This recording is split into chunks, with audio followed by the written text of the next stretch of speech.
არჩილ ხოფერიას მივესალმები, რომელიც აგრძელებს ბრძოლას უკრაინაში. მიხარია ბატონო არჩილ, რომ გხედავთ ჩვენს ეთერში ქართული აუდიტორიისთვის თითოეულ თქვენ სიტყვას, თქვენს გამამხნევებელ სიტყვებსაც, მათ შორის აქვს ძალიან დიდი მნიშვნელობა და უკრაინაში ომის 4 წლის თავზე ადამიანმა, რომელმაც ალბათ ყველაზე მეტი გაიღეთ, მათ შორის თქვენის ოჯახის წევრის სახითაც ამ ომში და ახლა აგრძელებთ ბრძოლას. ამ ბრძოლის, ამ ომის და ამ ომში თქვენი მონაწილეობის დანიშნულებაზე რას გვეტყოდით? გამარჯობა. მივესალმები მაყურებლებს, ჩემს სამშობლოს მონატრებულს, ჩემს სოფელს, კუთხეს, გურიას და ჩხუთს.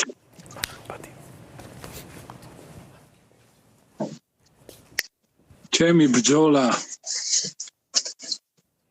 არის ერთი პატარა ეტაპი ჩემი ხალხის მარადიული ბრძოლის, რომელიც ახლაც აგრძელებს ბრძოლას საკუთარ სამშობლოში. მისი ნათელი მომავლისთვის, მისი უკეთესი მომავლისთვის და საერთოდ იმისთვის, რომ დარჩეს და გადარჩეს როგორც ხალხი და აღმოჩნდეს იქ, სადაც მისი ადგილია, სადაც მისი ბუნებრივი ადგილია. როგორც ბუნებაშია ადგილი რაღაცაების მისი, ისეა ჩვენთვის ბუნებრივი ქრისტიანულ ევროპულ ცივილიზაციაში ყოფნა.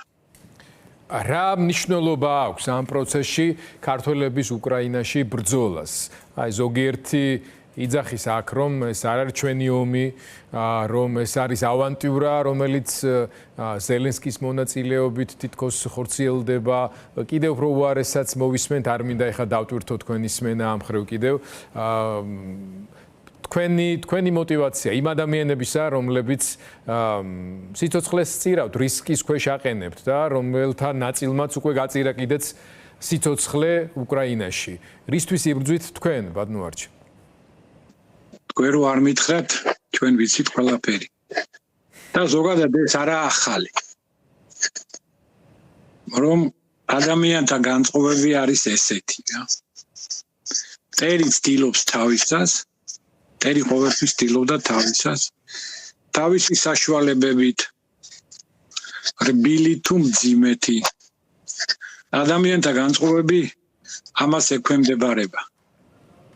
ასე რომ განწყობები ჩვენი ქვეყნის მოსახლეობის გარკვეულ ნაწილში ჩემთვის სრულიად გასაგებია და მე ამაზე ავშფოთებ. ეს ესეც უნდა იყოს. იმის ფონზე თუ რაც ხდება ეხლა. ხოლო ჩვენ ბრძოლას мотиваცია არ სჭირდება.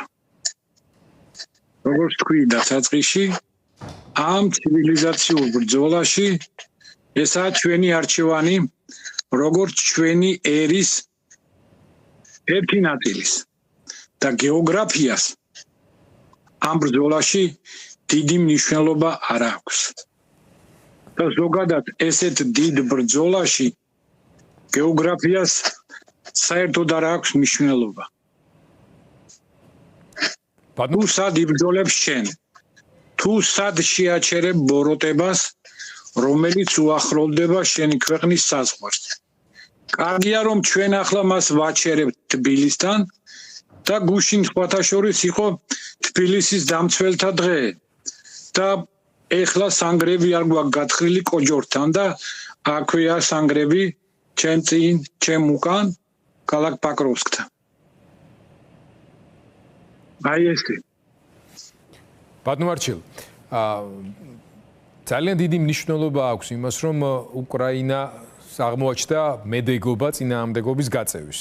რასაც სხვათა შორის ბევრი არ ელოდა, მათ შორის სრულიად განსხვავებული გათვლები ჰქონდათ საქართველოში პოლიტიკურ ხელმძღვანელობასაც, რომელმაც ერთი დღეც კი არ აცია ომის დაწყებიდან მეორე დღეს, ანუ ერთი დღის ჩაგდებით, ფაქტობრივად უკრაინა დამარცხებულად გამოაცხადა, პუტინი გამარჯვებულად და ისინი არ იყვნენ გამონაკლისები. მე ვიტყოდი, რომ დასავლეთშიც არ ქონდა დიდი რწმენა და მოლოდინი, რომ უკრაინა გაუძლებდა ამ უზარმაზარი სახელმწიფოს ფართომასშტაბიან სამხედრო აგრესიას. ამ 4 წლის თავზე რა ფაქტორები შეგიძლია გამოყოთ უკრაინული რამაც განაპირობა შედეგი, რომელიც დღეს არის, როდესაც მე აქ რუკა მქონდა გამოტანილი, აი ტაქტიკურ დონეზე უკვე შეგვიძლია ვთქვათ, რომ ყველა სტრატეგიული ამოცანა ხო პუტინს ჩაუვარდა, მაგრამ ტაქტიკურ დონეზე ფრონტის ხაზი არის გაყინული და უზარმაზარი მსხვერპლის ფასად მათ უწევთ აი მეტრების მოპოვება რამდენიმე კვირის ბრძოლის განმავლობაში.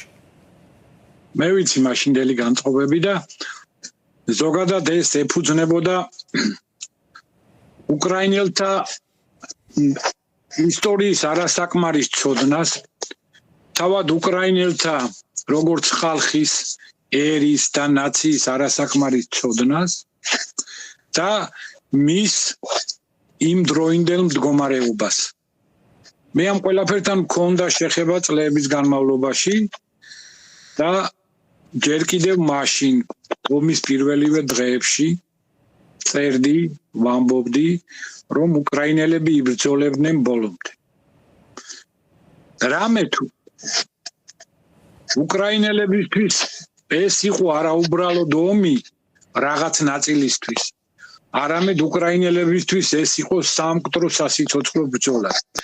მათი ბოლო შანსი დარჩენილიყვნენ იმად, რაც არიან დღეს, ანუ უკრაინელებად, რომ კიევი დარჩენილიყო უკრაინის დედაქალაქად, რომ უკრაინელს ელაპარაკა უკრაინულად, რომ უკრაინას ყოლოდა საკუთარი გმირები. აი, უკრაინელები იბრძოდნენ ამისთვის და იბრძვიან ამისთვის. ესა მათი ბოლო შანსი და ეს კარგად იცის ყველა უკრაინელმა. ვინც იბრძვის, ცოცხალია, ვინც არ იბრძვის, მაგრამ ეხმარება ფრონტს ყველა შესაძლო საშუალებით და იცოდნენ იმათ, ვინც წევს მშობლიურ მიწაში. ბატონო, ხნეობას, გამარჯვებას გისურვებთ და როგორი იქნებოდა ჩვენ ჩართვაში თქვენი ბოლო სიტყვები ქართული აუდიტორიისთვის. ომის მე-4 წელს უბრალოდ 4 წლის თავზე. მაშინ მოდით ახლა მე ერთი პატარა პირადული რაღაც მინდა ვთქვა. იმიტომ რომ ადამიანებს ყოველთვის უხარიათ რაღაცას რო ამბობ. მაშინ ჯერ ვიტყვი მიმართავ ჩემ ხალხს. მინდა უთხრა ქართველებს. ჩვენ ისე როგორც კაცს, ისე როგორც ადამიანს ყოველდღიურად უწევს დამტკიცება. რომ იგი არის კაცი ან დედა, რომ არის მამა, შვილი, ძმა, მეომარი, ამის დამტკიცება უწევს ყოველდღე. ისე გვჭირდება ჩვენ მუდმივად ცვალებად სამყაროში, რომ ყოველდღიურად დავიცვათ ახლაც და მომავალშიც ჩვენი ადგილი, ჩვენი საცხოვრისი, ჩვენი თავისუფლება და ამას ჩვენ ვერ მივახცევთ ვირეშმაკობით. ამისთვის ჩვენ უნდა გავძლიერდეთ. ამისთვის ჩვენ უნდა ვიყოთ მზად. რომ თუ მოითხოვს საჭიროება ვიბრძოლოთ იარაღით ხელში. ამისთვის უნდა გავზარდოთ შვილები და უნდა მოვამზადოთ მძიმე დღეებისთვის. მე მესმის რომ ეს არის რთული. შვილს ზდიდე ესე. მაგრამ გარემოება ჩვენ გარშემო სამყარო მოითხოვს ამას ჩვენგან, რომ ჩვენ ვიყოთ მუდმივად მზად. მძიმე დღეებისთვის. მუდმივად. მაშინაც კი, როცა გვიდგას სიუხვის, ბედნიერების და კარგად ყოფნის წლები. ეხლა მინდა ერთი პატარა დიახ, ბრძანეთ. პატარა პირადული რაღაც მინდა ვთქვა. ერთ ხალბატონს, რომელიც ჩემთვის არის ეტალონი ქართველი ქალის. როგორც ერთგულების, მეუღლის, ოჯახის, შვილების და იმ მიკროსამყაროს, რომელიც მის გარშემოა, ქალბატონ ნაირას შეუსრულდა 70 წელი. და მინდა მიულოცო და მინდა უთხრა დიდხანს იყოს იმედად მისი შვილების, შვილიშვილების და მისი სამყაროსთვის. რამე თუ ესეთ ქალბატონებზე დგას და იდგება ჩვენი ქვეყანა. ჩვენი ქვეყანა დგას ზოგადად ჩვენ ქალებს.